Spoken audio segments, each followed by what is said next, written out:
This place, the Democratic Republic of the Congo. One of the most complex, longest running conflicts in the world, and you're probably not hearing about it much on the news, but it is important, and it is connected to the entire world. It's a war where the front lines are always changing. There's militias, hundreds of them. They control little patches of territory. Let me show you the one map that got me deep into this story. It looks like this. All of these are the groups, the many, many different groups, armed groups, and this is the territory they control, or controlled. This map is totally outdated because every day it shifts. These groups blob together, they break apart, they join alliances with the national army, and then with the rebels. This is a war that is funded by minerals, by roadblocks, by illegal taxes, extortion. And in February 2025, the logic of this war reached Washington, D.C. The president of the Congo is offering Congo's vast minerals in exchange for military support to push back Rwanda-backed rebels. These are the kinds of deals Donald Trump loves, and the U.S. is moving forward with what it calls a path forward for a deal. But this video is not about that. That will be on the news, and we'll see where it goes. To me, what's much more interesting is what is going on here. How did it get to look like this patchwork of all these different groups? Where's the government in all of this? Well, it turns out the government is actually a part of all of this. This isn't just about minerals. It's not just about rebels. It's about power. How power is extracted and sold and traded in a space where a central government does not control or have a monopoly on violence, like in most countries. And it's all happening in this country that is much bigger than you think. At least it was much bigger than I thought. Congo's a continent of a country. It's as large as all of Western Europe combined.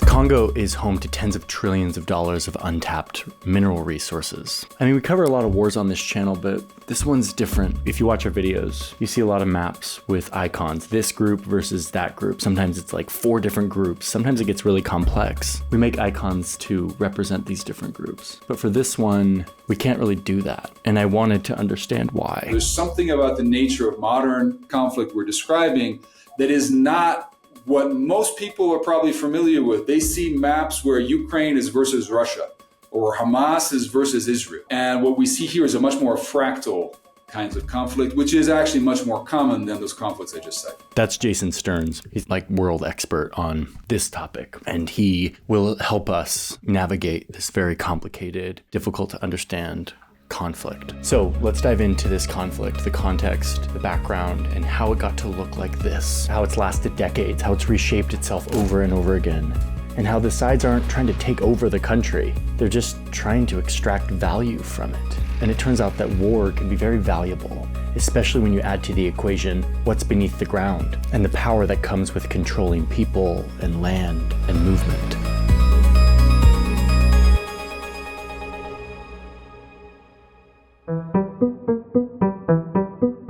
The roots of the story, of course, start with Europeans carving up Africa. We covered that pretty extensively in our How Europe Stole the World series, so if you want a deep dive, go there. But why don't we start here?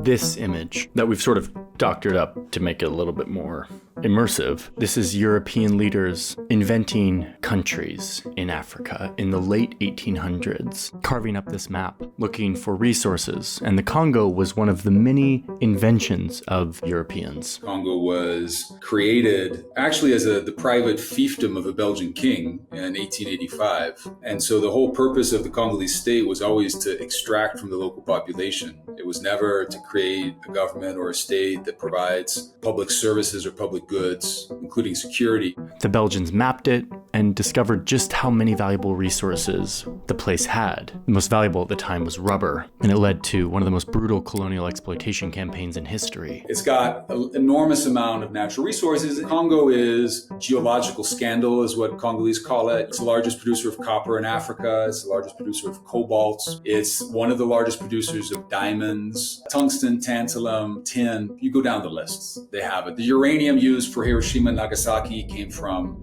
the Congo. In fact, a lot of Belgium's wealth came from Congolese mines.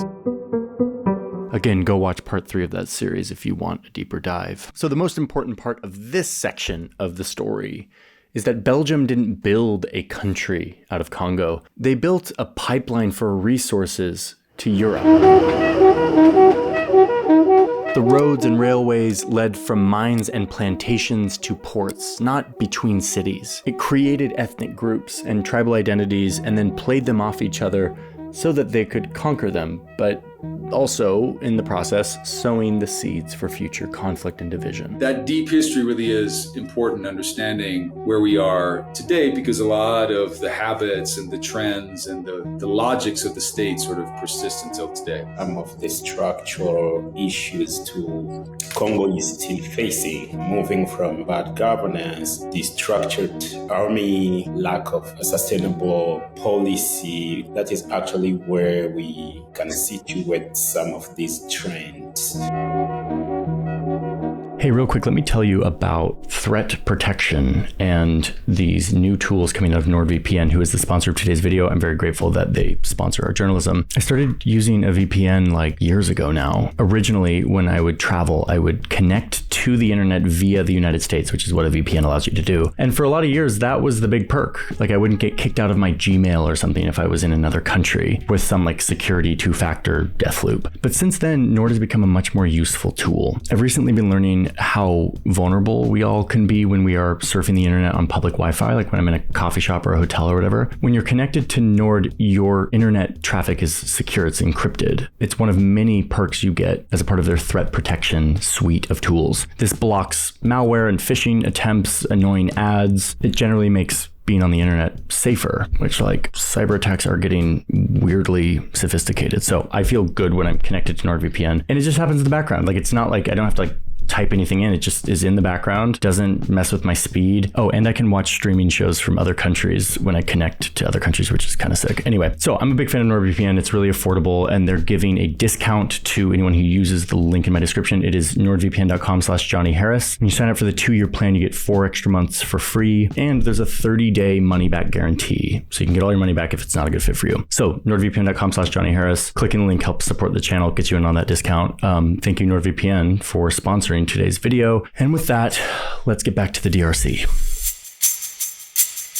Let's now fast forward to modern day, where the Democratic Republic of the Congo is an independent country. It's one that is shaped by a lot of conflict, especially in the 90s. It's also shaped by what happened next door in the 90s in Rwanda, where a civil war and genocide led to the fleeing of millions into the Congo. Some of them gathered together as anti-Rwanda rebel groups, all of this leading to what became known as the Great War of Africa.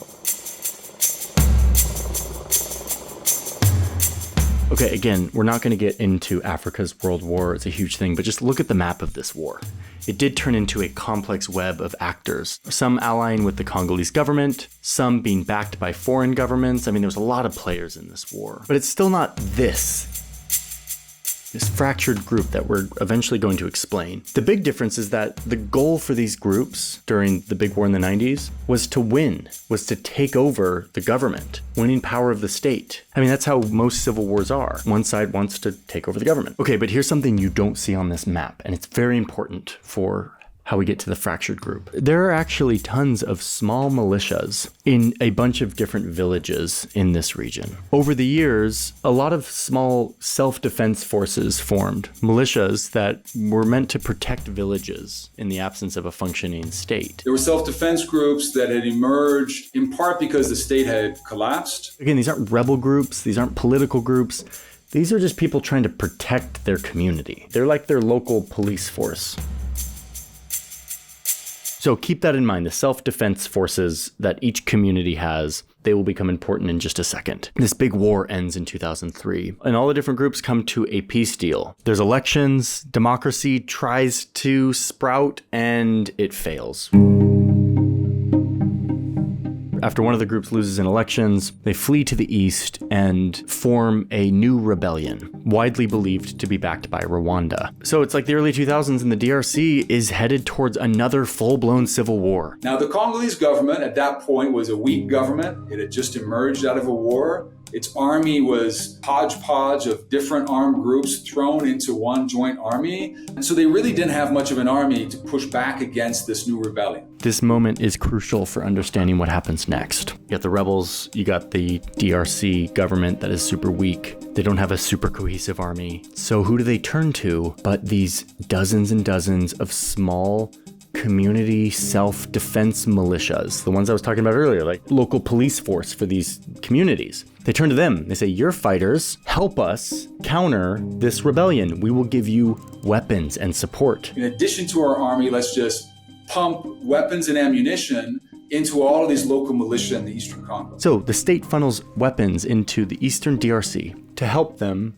fight back the rebels. And in the short term, it kind of worked. The Congolese government achieved what it wanted to, halting the advance of the rebels. And eventually, in 2009, this kind of re-emergence of a civil war was ended in a peace deal that was brokered by Rwanda. But remember all the guns and ammunition that the government sent to the small defense forces? Yeah, that's still there. A flush with weapons, mostly old Soviet-era weapons, so Kalashnikovs.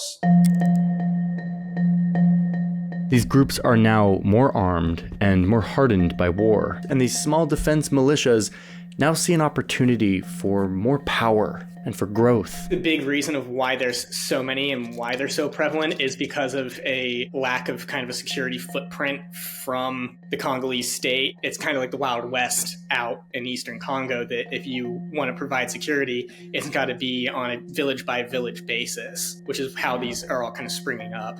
Moving around some of the very remote villages, farmers were still not aware that former President Kabila had died. There is a sort of disconnection from locals, especially in remote areas, to peri-urban and urban centers. And so here we are at the explanation of why we have so many armed groups in the Eastern Congo. But do you see how this is different than the typical civil war that we cover on the channel and that you usually think about when you think about a civil war? This isn't as political. These are now 100 different armed groups spread over an area roughly the size of California, whose goal is not to take the state. They're too weak to take the state.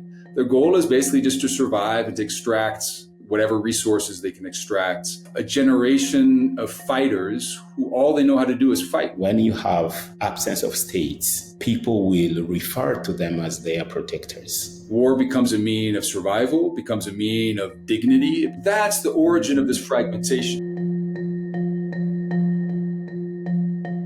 Congo's really kind of got this rainbow of individuals here as far as what group looks like what. They'll come across very professionally, camouflage and full fatigues, well equipped. And then in contrast, you'll see some of these groups, they're obviously much poorer equipped. I mean, that these guys aren't running around in fatigues, but they have, rain boots and soccer jerseys on and just carrying around beat up AK.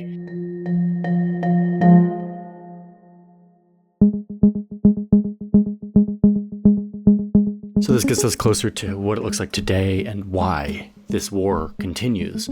There's no front line, there's no single enemy. So the question is, what do these groups want? What is their goal? Almost every single armed group, if you go and talk to them in the Eastern Congo, they'll say, we're here to protect our people.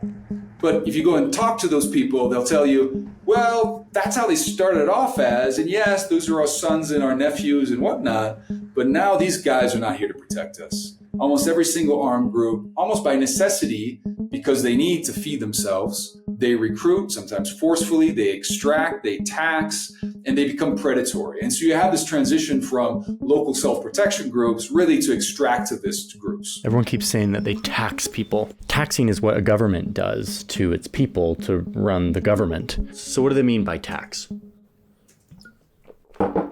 Well, this takes us back to the resources and the minerals that lie beneath Congo's soil. You got some diamonds, not a ton, but it's mostly tungsten, tantalum, tin, and perhaps most valuable and abundant in these mines, gold.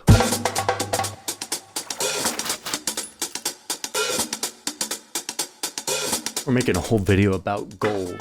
Just gold, everything gold, because in researching this piece and reporting out the global supply chain and trade of gold, I became endlessly fascinated with this stuff. Much like everyone in history, gold is this insanely magical, weird, crazy thing, and we're making a whole video about it, so expect that sometime in coming months.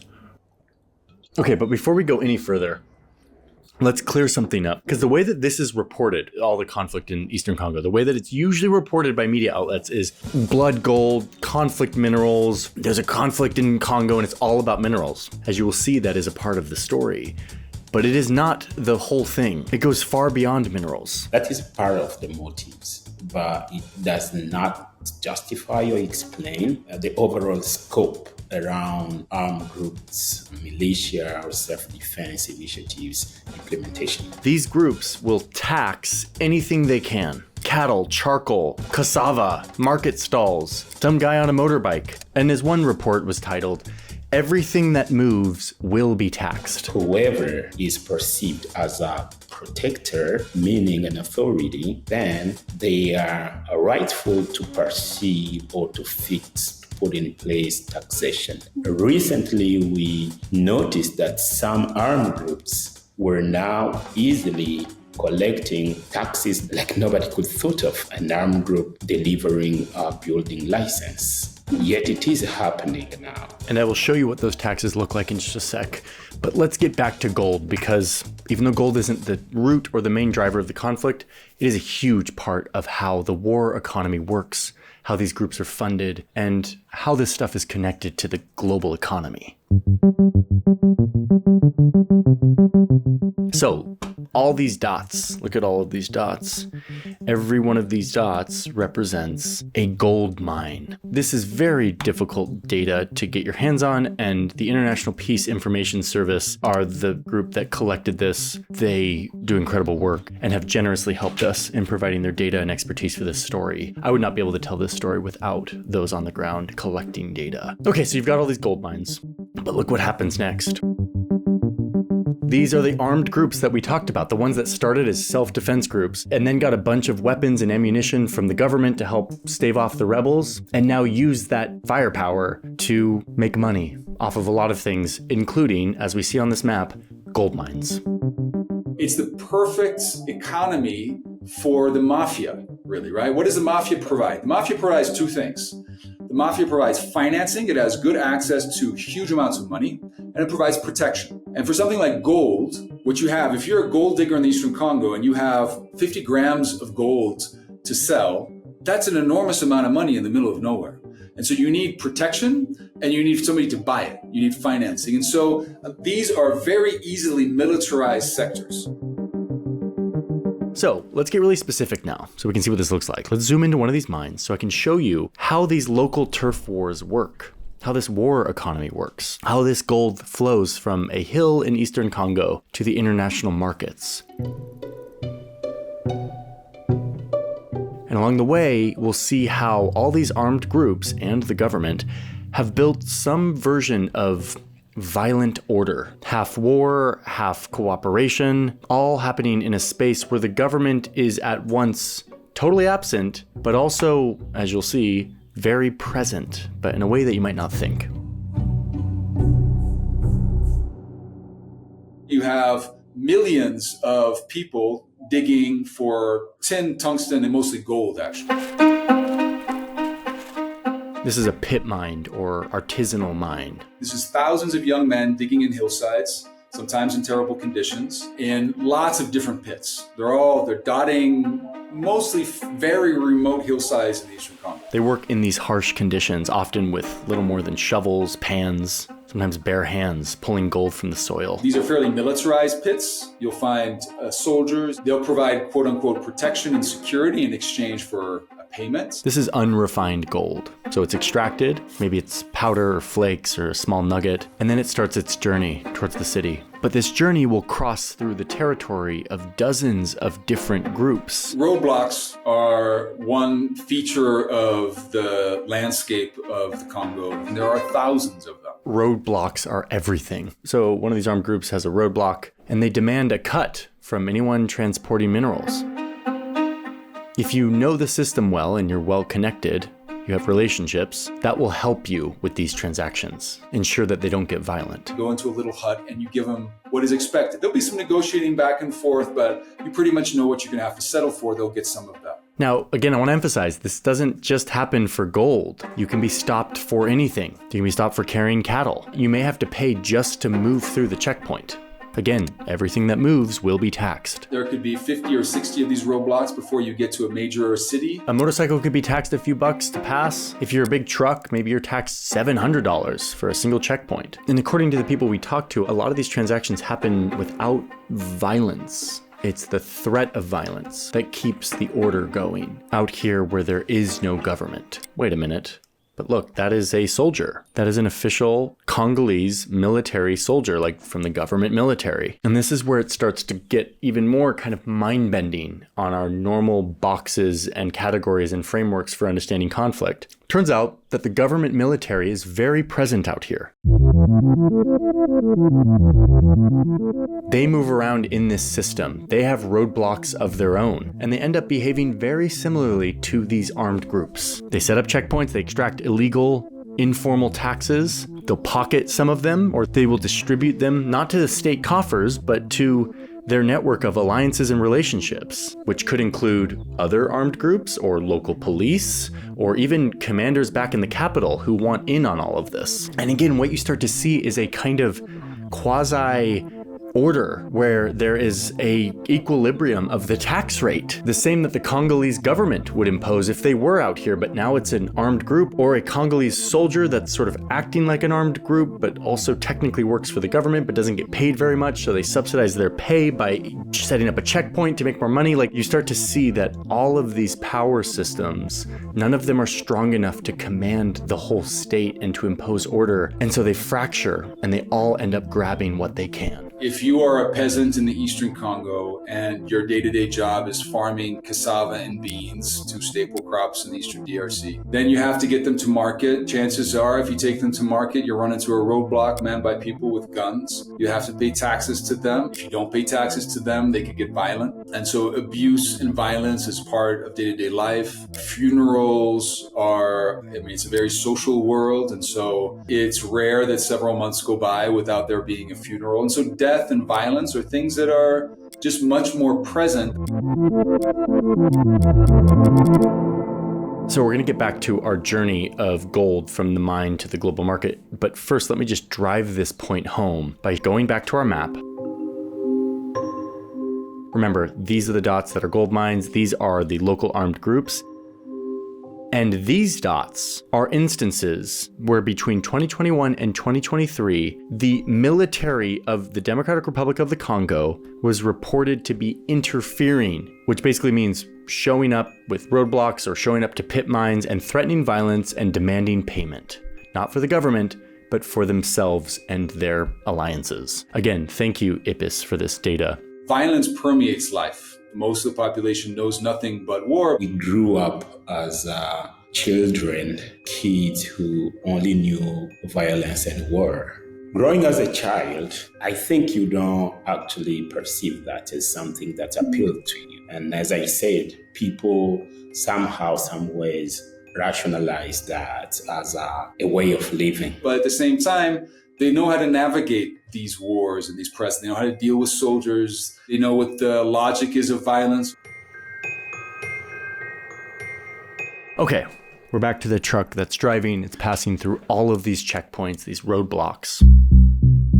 Once you've made it through the checkpoints, maybe 60 of them, so the gold makes it to the border, and it's almost always smuggled across. Gold is very small. You can put it in your pocket and walk across the border. They'll be walking across the border. Sometimes that would be official border, and they just hide that on their person. And it mostly goes to either Rwanda or Uganda. This is where it gets refined. There's this one Belgian businessman who has been convicted of money laundering. He's on the sanctions list for the US Treasury for contributing to armed conflicts and illicit trade in the DRC region. He owns one of Africa's largest gold refineries. It's in Uganda, and it processes a lot of this smuggled gold that comes from this conflict region. Uganda's gold exports were about $500,000 in 2014. In 2023, not even 10 years later, they jumped to $2.3 billion. A lot of that's coming from the war economy next door. Global markets needs at a lower cost some of the minerals that can be found in Congo. The multinationals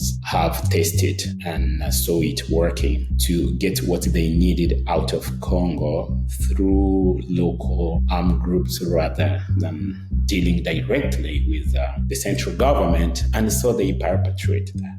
Same thing happens in Rwanda. If the gold is smuggled across the border in Rwanda, it goes to a refinery that is owned and operated by Rwanda's army. And then, once it's refined, it's put on an airplane and it goes to Dubai.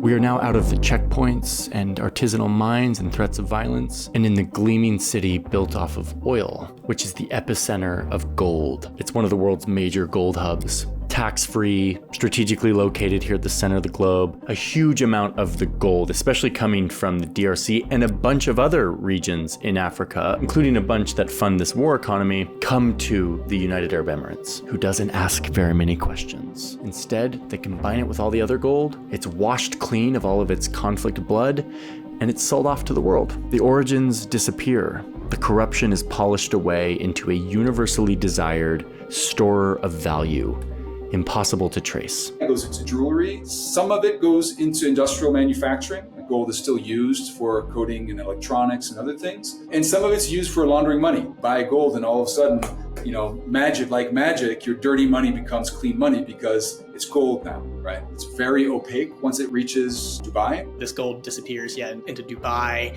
into Russia, again, into the EU. To push for the minerals and the resources that are in this region are absolutely massive. And again, it's everything from electric cars to satellites. I mean, there's a lot of money involved in this, and they're a massive exporter.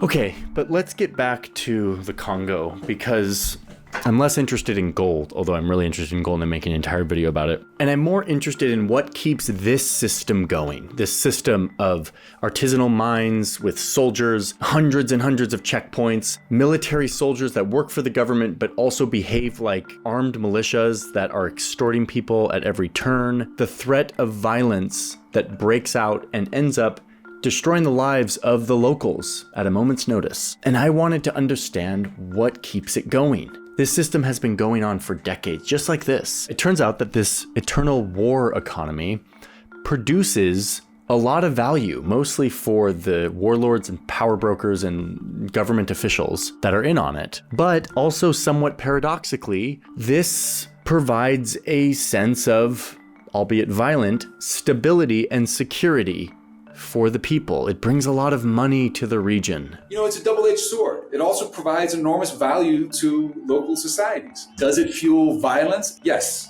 absolutely. I think that ambiguous nature of the mining sector is not something that many people have been able to grapple with. When, for example, under President Obama, they passed the Conflict Minerals Act in 2010, it led to a temporary boycott of minerals in the Eastern Congo, and it created an enormous amount of hardship and a resentment towards the United States by people digging in these mines. So the war economy in the Eastern Congo is not going away anytime soon, and especially because recently, in addition to these local turf wars that is fueled by minerals and a global gold trade, the regional proxy dynamics where outside countries start to meddle in bigger ways are back in full force. After a bloody invasion, M23 rebels now in full command in the city of Goma. So Rwanda has invaded the Eastern Congo and backed armed groups in the Eastern Congo on 5 occasions, right? And so there's a pattern that goes back almost 30 years. Rwanda considers the Eastern DRC as part of its sphere of influence, much like Israel and southern Lebanon, much like Pakistan and southern Afghanistan. Last week, the Rwandan government newspaper announced that $1.5 billion of gold had been exported from Rwanda in 2024. The entire Rwandan budget is $4 billion. That is an enormous amount of money, and it's difficult to say that doesn't play a role. I am sure it plays some sort of a role. So I think there's a bunch of different factors. I think it will be misleading to boil it down to one factor.